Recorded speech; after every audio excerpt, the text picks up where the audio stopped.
So chapter 22 of Shabbat almost like looks like by the way, we forgot this discussion and this discussion and this discussion.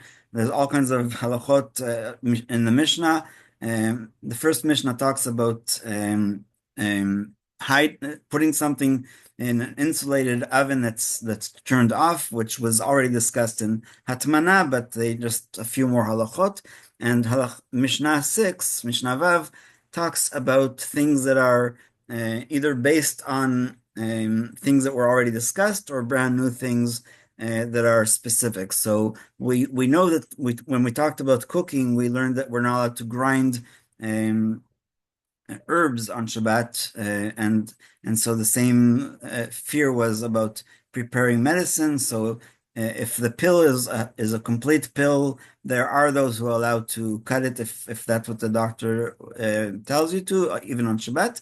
But otherwise, the idea of shchikat samamanim of grinding medicine is not allowed. So as a result of that, this whole list in Mishnah Vav is about these things that people did or didn't do and wanted to know if you're allowed to do it on Shabbat. So the modern Hebrew word mit amlin is the word for exercise, but it's not clear that that's what the Mishnah meant. So one may smear oil on his body and gently rub his body with his hand. However, one may not exert himself with vigorous massage or by means of exercise in order to benefit from the therapeutic effects of sweating, and one may not, so this also sauna, and one may not scrape the oil off with a scraper. Additionally, one may not go into a swampy river on Shabbat, and one may not make a drug to induce vomiting, or nor may one align a young infant's bones to straighten them. Of course, at the birth, that is what the doctors and nurses are supposed to do, but not afterwards.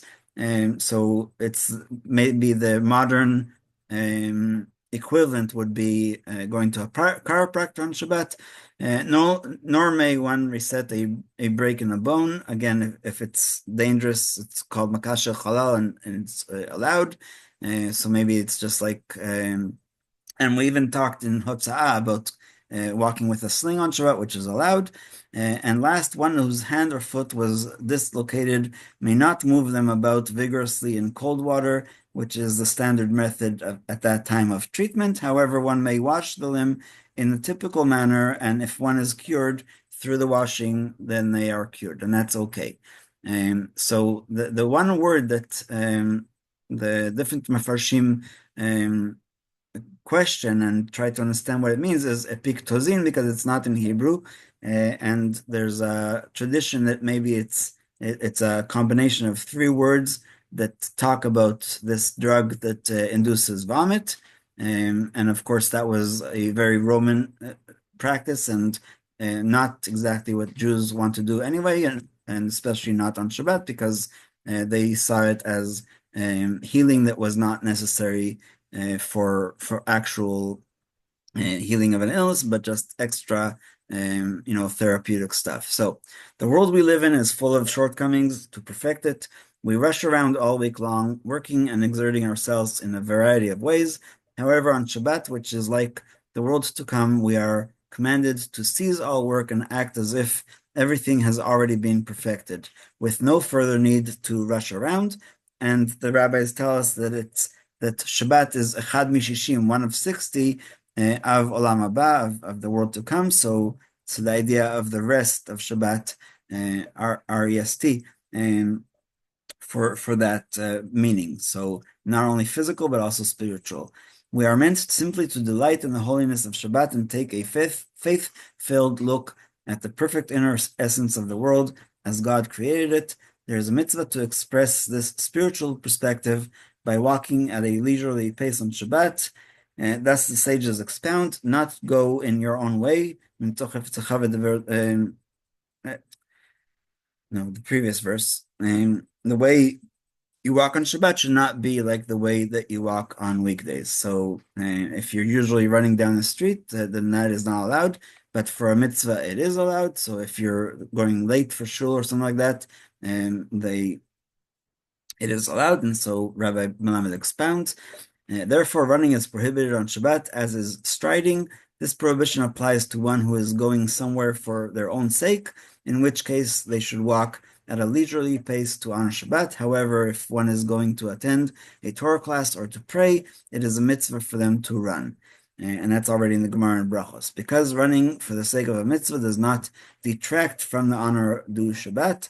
On the contrary, it expresses the spirit of Shabbat, which allows us to rest from the troubles of this world. This peacefulness, in turn, encourages us to serve God. By the way, and I think every single shul that I've ever been at, davening on Shabbat starts later than the weekday, and it's the same thing. But then, if you wake up late and now you're late to shul for the later minyan, then yeah, you might have to run. One may run and jump if one benefits greatly from it. For example, one may run in order to get out of the rain, and one may jump over a puddle to avoid dirtying his shoes. It will be very clear that he's not doing it because it's his regular way of walking on a weekday. One may also run in order to watch something enjoyable, and so maybe a bar mitzvah or something. Children and teens who enjoy running may participate in games that involve running, since this type of running is pleasurable rather than burdensome. So if you are part of a youth group, most of the Orthodox youth groups meet on Shabbat afternoon. So if you have a game of like catch or whatever, it is allowed. Also, adults may jump for pleasure as part of playing with small children. And I might add that about 20 years ago, somebody wrote a song, Al Yedei Nigunim U'Mechiat Kaf, that through singing and clapping, all of the dinim, all of the bad decrees get sweeter. So it is very common in yeshivot today to sing that and to jump while you're singing. It's very obvious that you're not doing it for exercise. So one more halacha about exercise. One may not run for exercise on Shabbat because it is burdensome rather than pleasurable. So this is the other explanation of that word epiktozin, that it has nothing to do with vomiting. It has to do with the smoothing of the body, like the other halachot that are around it, and that relates to massage and to sauna. So running for exercise is not allowed on Shabbat. Even though people who work out enjoy it, this enjoyment derives from their awareness that they are taking care of their health and physical fitness, not from the exercise itself. Even one who is very fit, runs every day and enjoys it, may not run on Shabbat because it is a weekday activity. It will appear to others that he is belittling Shabbat and treating it like every other weekday.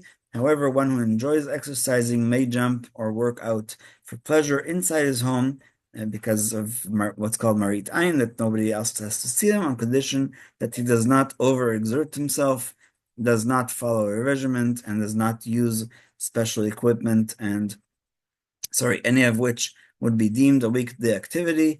One may not play ball for the same reason. Even children may not play with a ball that adults use for sports because it is a weekday activity. So we'll stop here and we'll open up for questions.